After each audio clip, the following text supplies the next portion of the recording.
Hello friends, Krishna this side. तो अभी हमारा लॉस ही चल रहा है। एक बार स्टॉप लॉस हिट होने के बाद मैंने इसमें री एंटर किया है 42,000 की कॉल में। 9:18 पर मेरा फर्स्ट टाइम एंट्री थी जब ये ट्रेड कर रही थी 350 के लेवल पर। तब मैंने इसको शॉर्ट किया था और तभी हमारा सेटअप भी बना था चार्ट पे। तो सेटअप के अकॉर्डिंग ट्रेड लिया था, उसमें 30 पॉइंट का स्टॉप लॉस था जो कि हिट हो गया हमारे एंटर करने के बाद। और उसके बाद में फिर जब दोबारा इसमें हमारा सेटअप बना तो मैंने इसमें फिर से री एंटर कर लिया। इस बार 365 के लेवल पर री एंटर किया है और 50 क्वांटिटी ही है, तो जो दोनों का एवरेज मिला के जो है 357 हो गया है। पहले 350 पे एंट्री ली थी, इस बार 365 पे एंट्री लिया, इस वजह से एवरेज 357 दिखा रहा है। तो इसमें भी हमारा 30 पॉइंट का ही स्टॉप लॉस है जो कि 395 के लेवल पर है। 365 पे एंट्री है तो 395 पर स्टॉप लॉस है। तो अभी हमें लॉस चल रहा है, देखते हैं इसमें स्टॉप लॉस हिट होता है या फिर हमारा टारगेट आता है। तो देखते हैं गाइज, अभी वेट ही करना पड़ेगा। अभी तो लॉस ही हो रहा है, अभी 2000 के आसपास लॉस चल रहा है, तो देखते हैं थोड़ी देर में। तो फ्रेंड्स, अभी ट्रेड हमारे फेवर में चलना स्टार्ट हो गई है। और अभी गाइज जब हम एक ट्रेड में बैठे हुए होते हैं, एक बार स्टॉप लॉस हिट होने के बाद हमने उसमें री एंटर किया है, तो गाइज इस टाइम पे हमारे माइंड में कई सारे क्वेश्चंस आ रहे होते हैं ट्रेड से रिलेटेड कि ये ट्रेड जो है वो चलेगी या नहीं चलेगी, कहीं स्टॉप लॉस फिर से हिट ना हो जाए, कहीं टारगेट आएगा या नहीं आएगा। तो ऐसे क्वेश्चंस हमारे माइंड में क्यों आ रहे होते हैं, इसके पीछे का एक ही रीज़न है। हमें ये पूछना है अपने आप से कि ये जो ट्रेड लिया उसके पीछे का रीज़न क्या है। अगर उसमें वैलिड रीज़न है, आपका अपने अपने सेटअप के अकॉर्डिंग इस ट्रेड को लिया है, स्ट्रेटेजी के अकॉर्डिंग ट्रेड को लिया है, तो वो आप उसमें बैठे रहोगे ये सोच के कि हाँ मैंने सेटअप के अकॉर्डिंग ट्रेड लिया तो मैं इसमें वेट करूँगा। और आप बिना सेटअप के, विदाउट सेटअप के ऐसे ही ट्रेड ले लोगे, कहीं पर भी एंटर कर लोगे, तो आपको डर लगने लगेगा, घबराहट होगी आपको ऐसा लगेगा कि यार ये ट्रेड कहीं गलत ना हो जाए, स्टॉप लॉस हिट ना हो जाए। तो उसके में आपको ऐसा नहीं करना है। तो अभी देखते हैं इस ट्रेड को, अभी ठीक ठाक चल रही है हमारी, तो वेट ही करेंगे, देखते हैं थोड़ी देर में। तो फ्रेंड्स, अभी हम प्रॉफिट में आ चुके हैं। फर्स्ट टाइम एंट्री करने के बाद जो हमें लॉस हुआ था वो सारा लॉस भी रिकवर हो गया और उल्टा हम 2,000 रुपये के प्रॉफिट में आ चुके हैं सेकंड टाइम एंट्री करने के बाद। तो गाइज ये हमारे टारगेट्स नहीं है, लेकिन हमारा जो फर्स्ट टारगेट ही है वो 250 का लेवल है। हमारे सेटअप के अकॉर्डिंग 250 के लेवल पे मैं अपनी 25 क्वांटिटी एग्जिट करूँगा।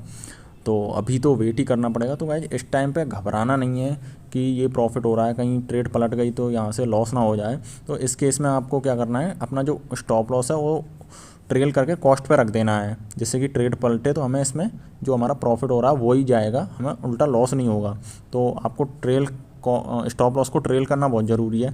तो यहाँ से आपको घबराना नहीं है, अपने सेटअप के अकॉर्डिंग ट्रेड लिया है तो वेट करना है, क्योंकि सेटअप ने बोला है कि 250 का लेवल टारगेट है, तो वहीं पे एग्जिट करेंगे आधी क्वांटिटी, तो वेट ही करना पड़ेगा।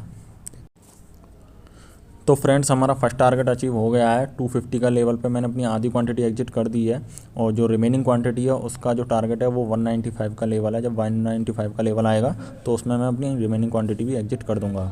और मैंने एक दूर आउट ऑफ द मनी की कॉल भी खरीद रखी है 44,000 की। वो इसलिए खरीद रखी है कि हम कम पैसे में ऑप्शन को सेल कर पाएँ, कम मार्जिन में ऑप्शन सेल कर पाएँ, इस वजह से। तो गाइज यहाँ पे अच्छा खासा हमें प्रॉफिट हो गया 100 पॉइंट का। 100 से भी ज़्यादा पॉइंट हमने इस ट्रेड में निकाल लिए। वो कैसे निकाल लिए, क्योंकि हमें अपने सेटअप पे, अपनी स्ट्रेटजी पे कॉन्फिडेंस है। अपनी स्ट्रेटजी पे कॉन्फिडेंस रखिए। जब सेटअप नहीं चल रहा है तो छोटा सा लॉस लेके हम एग्जिट कर जाते हैं, लेकिन जब हमारा सेटअप चलेगा तो हमें मालूम है कि ये बड़ा प्रॉफिट दे के जाएगा, बड़े पॉइंट्स दे के जाएगा। तो अभी भी देखो ट्रेड का भाव गिरता जा रहा है, तो 195 के लेवल पे दूसरी क्वांटिटी भी एग्जिट करेंगे। तो वेट करते हैं अभी थोड़ी देर, देखते हैं थोड़ी देर। तो गाइज किसी भी टाइम हमारा टारगेट अचीव हो सकता है, सेकंड टारगेट जो कि 195 के लेवल पर है। तो मैंने जो दूर आउट ऑफ द मनी की कॉल ख़रीद रखी है, इसको निकाल देते हैं, अभी इसकी ज़रूरत नहीं है। उतना मार्जिन मेरे पास है एक लॉट सेल करने के लिए। तो अभी ये डे के अपने लोएस्ट लेवल पे ही ट्रेड कर रही है। 42,000 की कॉल जो है इसने अभी लो लगा दिया है 207 का, 207 का लेवल देखो, 206, 205 ये लो लगाती जा रही है। 203 का लो लग गया। तो गाइज लो पे ही ट्रेड कर रही है, किसी भी टाइम हमारा टारगेट आ सकता है। तो ऐसा भी होता है कभी कभी 1-2 पॉइंट से हमारा टारगेट मिस हो जाता है। तो ऐसी कंडीशन में आपको अपना स्टॉप लॉस जो है वो ट्रेल कर लेना है, ट्रेल करके बहुत पास में लेके आ जाना है। अभी मैंने स्टॉप लॉस को ट्रेल करके 250 पर डाल दिया, अगर यहाँ से पलटेगी तो हम निकल जाएंगे। तो तो गाइज हमारा सेकंड टारगेट भी अचीव हो गया 195 के लेवल पर।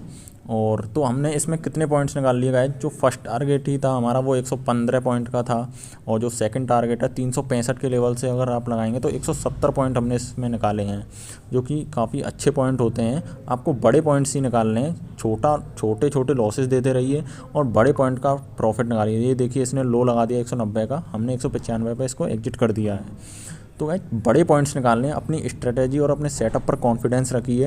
आपका सेटअप चलेगा तो बड़े पॉइंट्स दे के जाएगा, ये बिलीव अपने अंदर लेके आइए। और जब नहीं चलेगा तो छोटे से लॉस में एग्जिट कर जाएंगे। और विदाउट सेटअप के ट्रेडिंग करोगे तो आपको डर लगेगा, घबराहट होगी। एक सेटअप फाइंड आउट कीजिए और उस पर कॉन्फिडेंस लेके आइए, उसी के अकॉर्डिंग ट्रेडिंग कीजिए।